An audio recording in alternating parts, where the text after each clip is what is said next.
Hello guys, so it's a Sunday morning.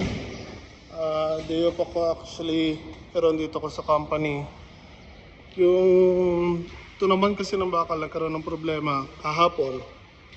So habang ginagamit, ginawa namin ng paraan.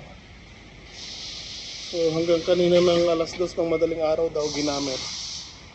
And kailangan kong i-maintenance bukas yun.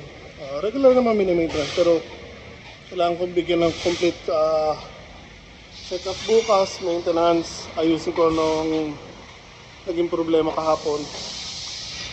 Mainit pa itong salinan ng tinilong na bakal. So dahil hanggang kaninang umaga o madaling araw ginamit siya yung tunawan ng bakal, napakainit ngayon. So sinigurado ko lang na yung takip binuksan nila para at least sumingaw yung init.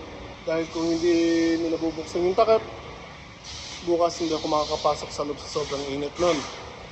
So now, pinabuksan ko na yung takip ng tunawan ng bakal. Sinecheck ko lang yung mga gamit ko dito. And bukas, yun, busy day tomorrow. Mahal ko kailangan gawin.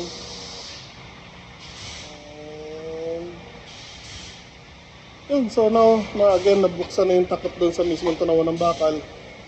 Kahit pa paano, unti-unti nang lalamig or sisingaw yung init.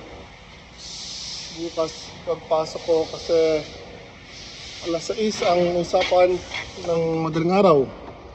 So 6 AM bukas, andito na ako para umpisang ayusin yung tunawan ng bakal. Although, medyo mainit pa rin yung loob nun.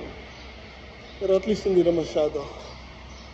So now, punta naman ako ng bundok, doon naman ako gagawa.